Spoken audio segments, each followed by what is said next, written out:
Welcome to this week's Instagram Live at LAFCO, where we get to have our big reveal on what our web exclusive fragrances this year. For those of you who have not yet guessed, it is moss, and it is one of my all-time favorite fragrances. It's a wonderful smell. It's for any of you who love After the Rain, the smell that arises when it first starts to rain. This is gossamer being released into the atmosphere that gives us this wonderful fleeting smell of After the Rain. It is a very similar smell that's used in many fragrances: moss, some sea fragrances, After the Rain fragrances, that whole genre of gossamer style fragrances. This is our example of it here, with some offsetting notes to the moss accord, the beetroot gossamer fragrance. At the top, we have a slightly fruity mix of apricot and clove and ginger, which gives it this sort of gardeny, foresty smell.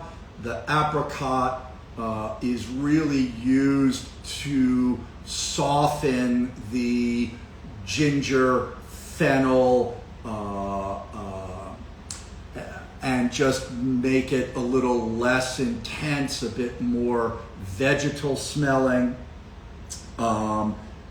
And then at the base, we have rhubarb, cashmere woods, and beetroot. So I'll go through all of the notes. Top, essential oil of Moroccan fennel, and an apricot accord. Mid is a squash accord, essential oil of Nigerian ginger, essential oil of Indonesian clove buds, dry down rhubarb, moss accord, cashmere woods, and beetroot. I can go through some of the some other particulars of the notes. Smell of Moroccan fennel essential oil, fennel, anise, licorice. It's aromatic, it's green, slightly sweet, but really just very aromatic. Apricot, soft, pale, slightly juicy fruit note. Again, used to just round out some of the aromatics of the fennel. Squash just gives it this garden character. Ginger, bright, sparkling, lifts up the moss. Clove bud really just gives a lot of depth and character to the fragrance. Rhubarb, tart and green. The moss accord, damp, forest floor, After the Rain, and beetroot. People have asked since the last live when we talked about beetroot, how is it obtained? It is not generally available by essential oil. Basically, it is a synthetic material most often what we call a nature identical synthetic material, meaning that it is created in a laboratory but from materials that are obtained naturally, that are available in nature. So it's just various fermented materials that will release gossamer as it's fermenting, and then the fragrance compound is captured that way. So that's the story on the fragrance. As far as the glass, thank you all for participating in our surveys and our Instagram questionnaires. You have helped us develop a 4-color swirled glass that has the vegetal colors of moss and the colors that one would associate with after the rain. And again, a sort of mossy yet also after the rain sort of artwork that our design team made for the box. It is really a wonderful, potent, yet easy to be with fragrance. Great fragrance for the summertime. So that's part A of this live, where I talk about the glass, the candle, the fragrance, and now I open it up to you all for your various questions on this. This person asked, what about white musk? It's fresh and clean scent too. Is there white musk in the scent? There is no white musk that I am aware of in this fragrance. We're getting the base from the cashmere woods. What makes this scent feel perfect for summer? I think mossy fragrances are perfect for summer. That is when we often get to experience this after the rain scent that really only comes right as the ground is releasing the gossamer when it starts to rain in the summertime. A fleeting fragrance when that we smell only when it's damp and dewy outside. That is often associated with summer moments. Summer moments being caught in an afternoon downpour, and then having it clear up and have the steam rising from the ground, and again having this overwhelming sensation of smell of after the rain. Why did you want to create a web exclusive launch? Well, the web exclusive launch gives us two opportunities that we don't get in our normal running of our business. And the first is that we get to solicit ideas and opinions from our audience. So it's an opportunity for us to, design a candle with you and for you specifically. The other reason is, whether it's a web exclusive or other short run program that we do, it allows us to launch fragrances that we love, that we don't necessarily feel that right now is the moment to put in our regular candle line.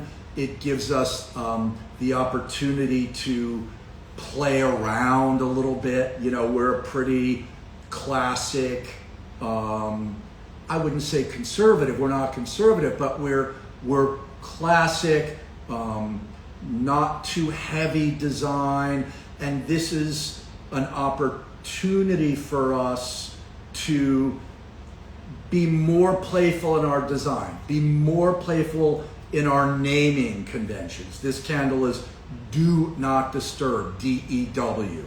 We don't get to word play and play with fragrance names and candle names in our, so it's just a fun experience. But again, mostly because we get to involve our audience and hear what you have to say about colors and fragrances and things like that, and that makes it fun for you and it makes it more fun for us. How long has this been in John's vault waiting for its turn, and why do you feel this is the perfect time to launch it? This candle is not too old. This candle's I'm gonna say it's about 3 years, maybe 4 years old. It's pretty contemporary. Why now? It's just a good opportunity. It's a wonderful fragrance. A lot of people that I showed it to, they really liked it as a web exclusive. They liked it as a summer fragrance. So it fit that criteria. The light switch is behind you.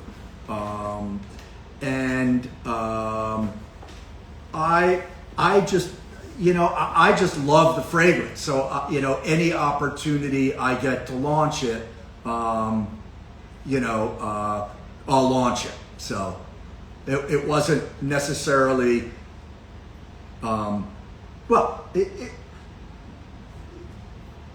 it was this fragrance. A lot of people, when we decided that we were going to do a moss, after a lot of these questionnaires and Instagram surveys went out, I picked out a couple of moss fragrances that I had developed over the years and had various team members smell them, and people really liked the concept of moss.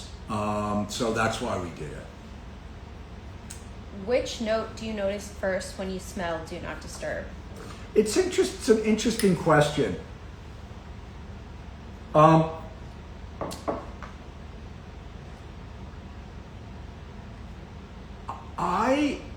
To be honest with you, my nose picks up the apricot.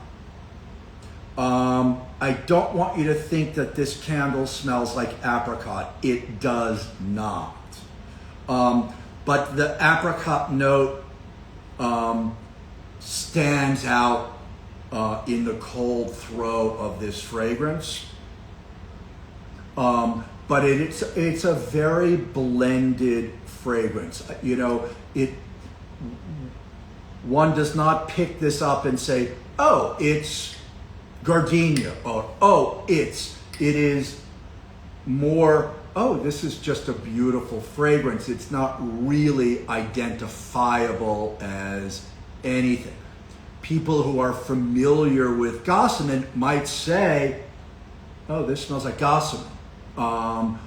Some people might pick it up and say, I'm not really sure, but there's apricot in here. Okay, so again, I'm picking up on the apricot. The candle does not smell like apricot.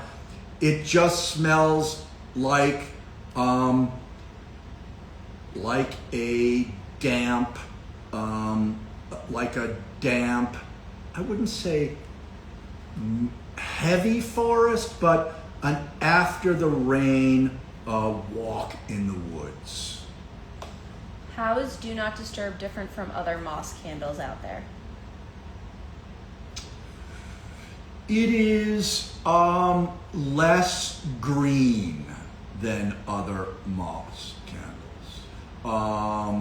And it is also, again, there are several types of moss. Oak moss versus more generic tree moss. But mosses can go, particularly in perfumery, from very, very brown and earthy to more green and licheny smelling. Smelling like lichen if you put your nose up into a big piece of mossy lichen. So I would say that it is less green, more natural vegetal smelling as opposed to green smelling, a bit more aromatic than other mosses from the fennel and the clove bud, and also a bit more earthy and less green from the fruitiness of the apricot. So a bit more aromatic, definitely less green, and more vegetal smelling than grassy green smelling. What is your favorite note in Do Not Disturb? I love the goss. I like the beetroot note. I love this after the rain, very natural vegetal smell that is kind of not identifiable. We often don't make candles at LAFCO that don't have a really succinctly definable smell. One that either is totally described by the name or one that a customer can pick up and just know what it is. I mean, most everybody, when they smell gardenia, they know it's gardenia. When they smell grapefruit, they know it's grapefruit. Even our marine candle, it says marine, you pick it up, it smells like what marine should smell like. This, as I said, is not really identifiable. Most people that read moss, pick up moss, they either think it's oak moss, which this is not, or they think it's some moss accord in a not very expensive fragrance or candle fragrance that's really just green. This is a real mix of natural vegetal smells. What inspired the name Do Not Disturb?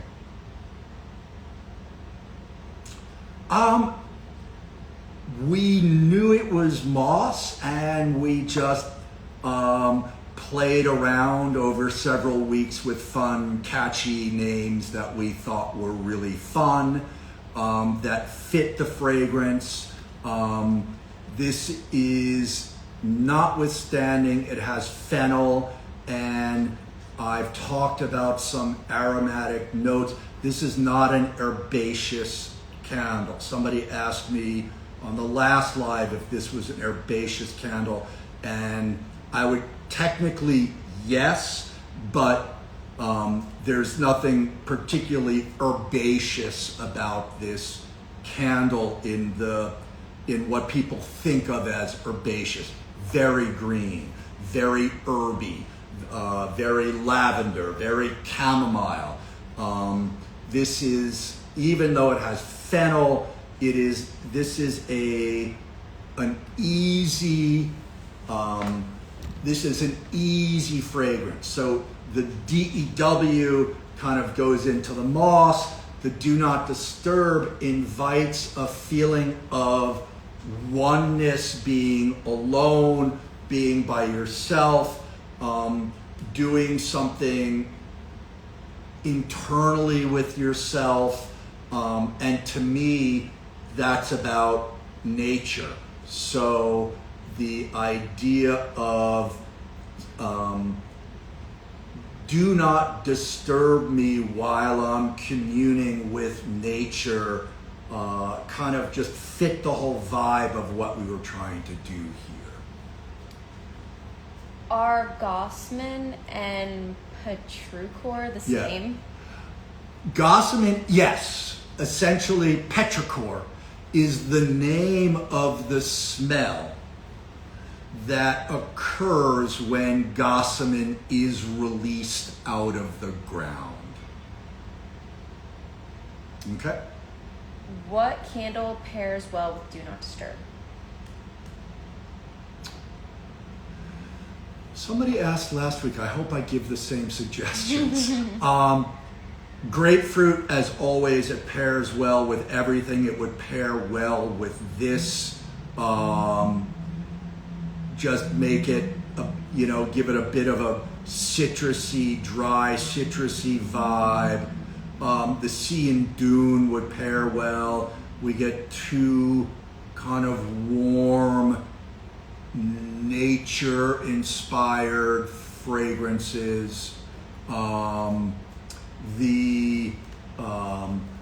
Our very herbal Inca myrtle, the Andean myrtle would do well with this. It would combine very well with the more subtle herbaceousness of this. Take a very herbaceous candle and put them together, and I think that they would really round each other out nicely. On the other side, I didn't say this last week, but somebody should try burning Big Sky with this candle.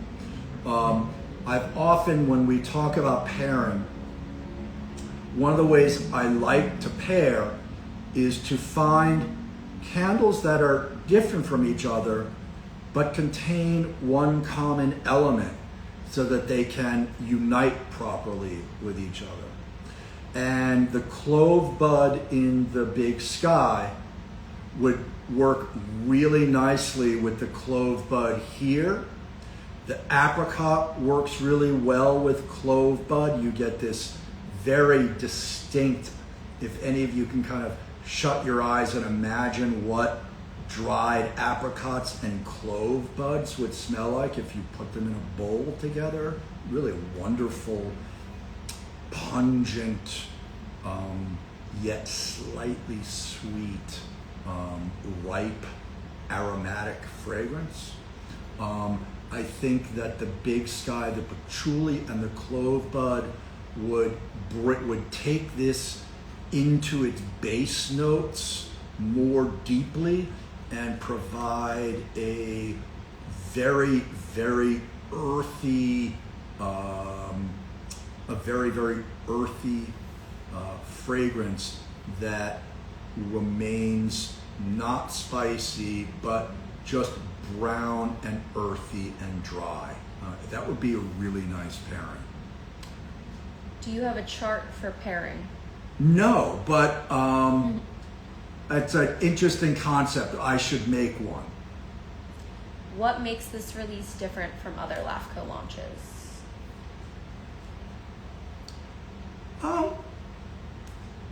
The glass, your participation, artwork on the box, and it's an in and out production. It's a time where we make a limited amount of quantities. We do that so we design to sell out in a few weeks, and we do that so it becomes a keepsake. It becomes something that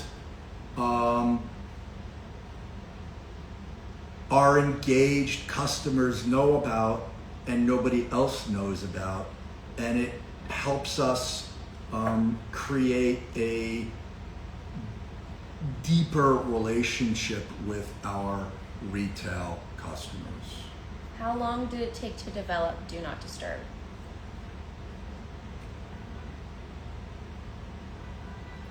Do Not Disturb was relatively, well, sorry. How long did it take to develop the fragrance or the whole concept? The fragrance was a rather easy one. I talked to a perfumer about moss fragrances and what I liked, and After the Rain.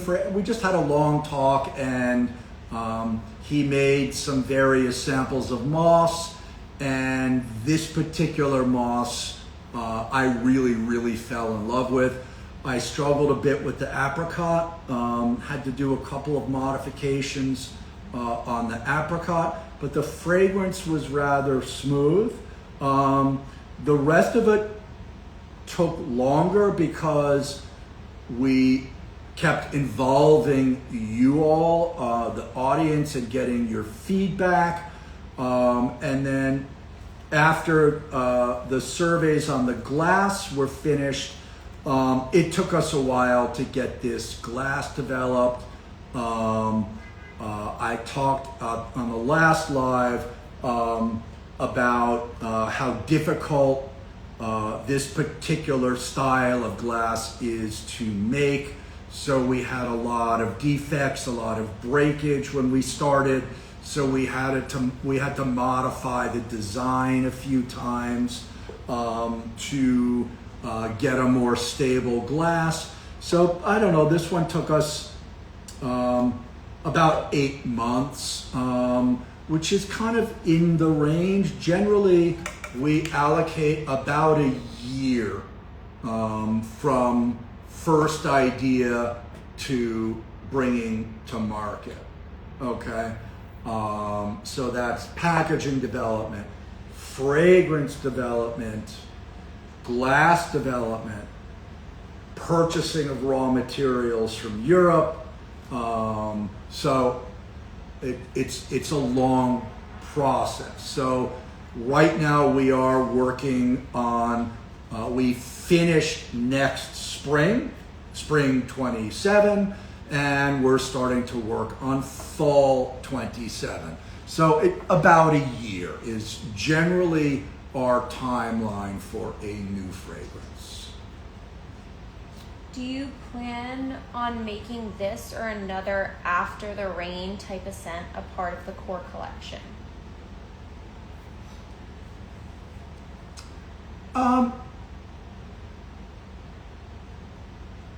No, not necessarily. One never knows. We thought we were doing something for next fall that we were set on doing, and boom, we decided not to do it and go in a different direction. So as of now, there are no plans, but we're a very organic company. It might turn out that tomorrow morning I wake up and decide that we want to do an After the Rain candle, and we do it. So one never knows. What room in a home would you burn Do Not Disturb in?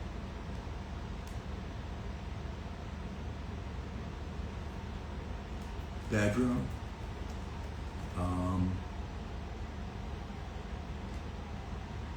Kind of anywhere. I don't know that I'd burn it in a dining room. I don't know, probably not a kitchen. It's a very vegetal, natural kind of smell. I would burn this in an afternoon of relaxing. If you're gonna watch a movie or something like that, where you just want a relaxing, easy fragrance to be with.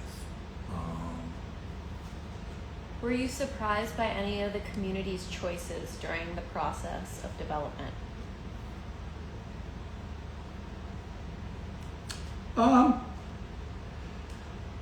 Yeah, it's not the first time the community has selected a glass style that I really don't like. It looks cheap to me.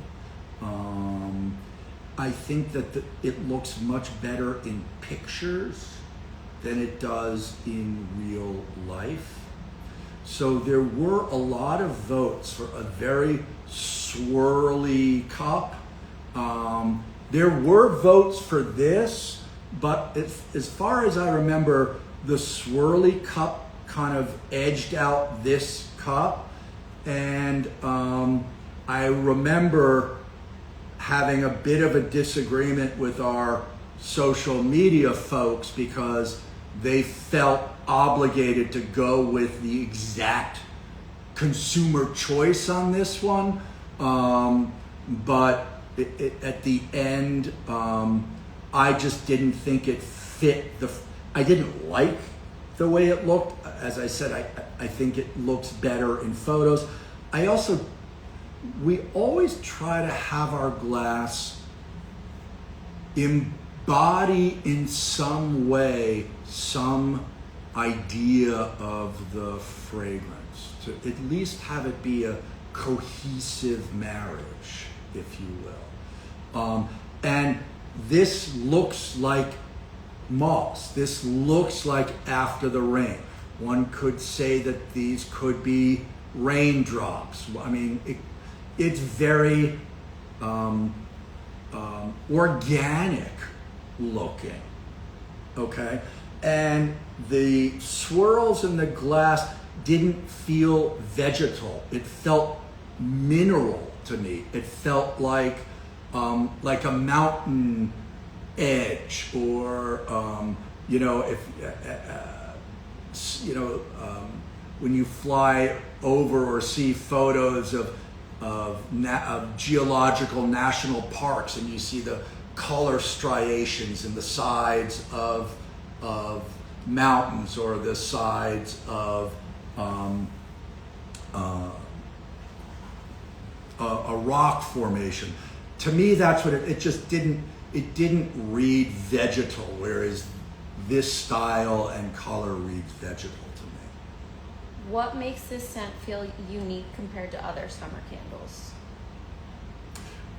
I think it's more earthy than other summer candles.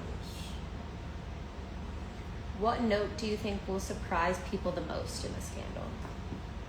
I think the apricot, because apricot's not green. Apricot is a fruit, not a vegetable. We don't think of apricots as having a vegetal smell, but they do when they're dry. Okay, it's a very, smelling a ripe apricot versus a dry apricot are very different. So go smell a dry apricot, and it does have a nice earthy smell to it.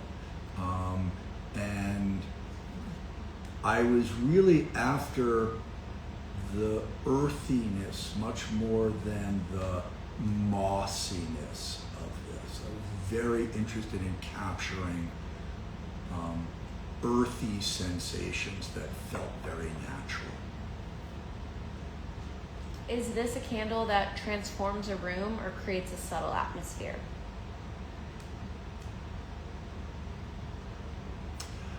This candle, that's a really great question.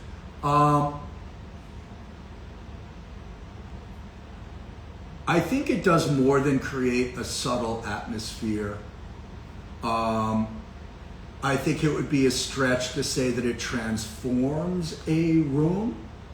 I think it can transform a mood. I think if you walked into a room and smelled this candle, I think it would be natural and relaxing and comfortable. So in that way, it could transform a person coming into the room, but it's not a candle that you'd walk in and go, oh my God, what an incredible smell. Oh, yeah. No, it's way too earthbound to get a reaction like that. What's your favorite part of launching a web exclusive? The excitement over it. Our staff gets excited. We do all of these kind of reveal, sort of, teaser things, which are fun. Last week, I did Instagram with my hands tied behind my back, so I couldn't tell you the name or the fragrance, and that was really, so it takes us out of the day to day, it's always interesting here. We're always doing, but it's just something we get to do that's different once a year. How important is the hot throw versus the cold throw during development of a candle? Okay, so this is the way we judge a candle. The problem is, it's a good question. And for us folks who are using soy, not paraffin, it makes the question even more important and difficult. In a paraffin candle made from petroleum, when you put oil in oil, the fragrance is suspended in the oil. It smells a lot during cold throw because it's just oozing oil in oil. And the hot throw is very similar to the cold smell. In soy, all of that disappears. The cold smell is not as similar as petroleum. The cold throw is not as similar to the hot throw. So we have that issue of, do we like it in cold and it doesn't burn well? Doesn't have the same smell? Do we like it when it's burning, but we hate it in cold? The problem we have is that customers don't normally buy a candle having experienced the candle lit. They buy a candle after putting it up to their nose and smelling it in the store. So paraffin, easy. Hot throw equals cold throw. Soy, much different. The hardness of the wax, the fact that the outer layer dries out, the fact that our top notes get encapsulated in this hard fat, whereas in petroleum they don't. So we don't really get to smell a lot of the top notes in cold throw. So this is a big hurdle that always increases our development time at LAFCO. We often get into a problem situation where we love the cold throw, and when we burn it, it doesn't smell the same and we don't like it, or vice versa. And we are constantly having to make modifications so that the hot throw smells the same as the cold throw, make the cold throw smell more like the candle's gonna smell when it's burning, or make the candle smell while it's burning much more the way it smells in cold throw. And this always adds more development time for us. Great question. Where can this candle be purchased? LAFCO.com. That's it. For someone who usually gravitates towards a fresh scent, why should they try this candle?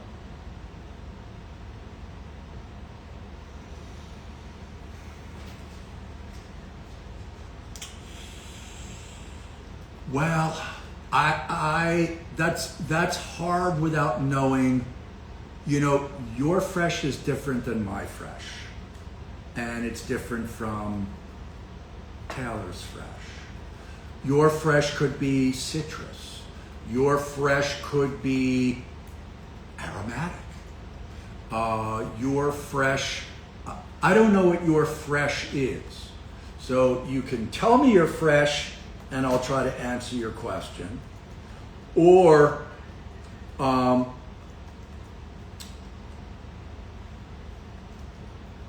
without necessarily knowing what your fresh is, if your fresh is citrus, I don't think, and you only like citrus candles, this candle's not for you.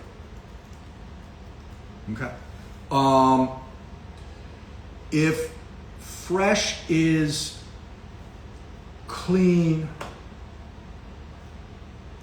not heavy, not woody,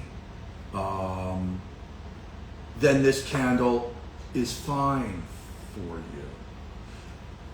This is, I wouldn't call this a fresh candle. I would call this a vegetal candle. I would call this a mossy, earthy fragrance. I would not call this a fresh green fragrance. Okay. Does that answer your question? Are there any candles from the LAFCO collection that are similar to Do Not Disturb?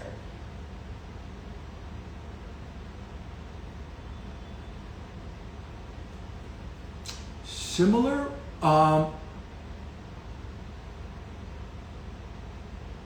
No. The closest one could possibly get to this is maybe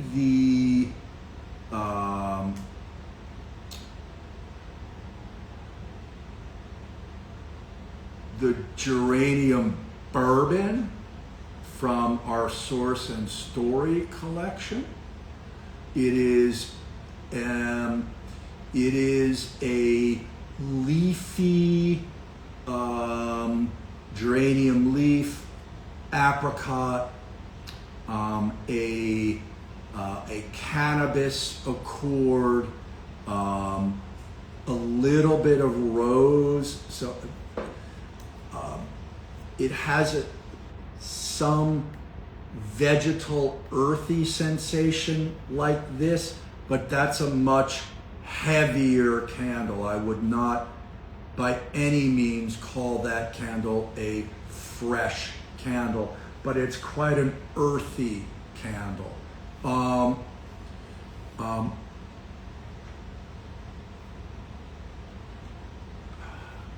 can't really think of one, no. Were there any challenges in bringing this fragrance to life?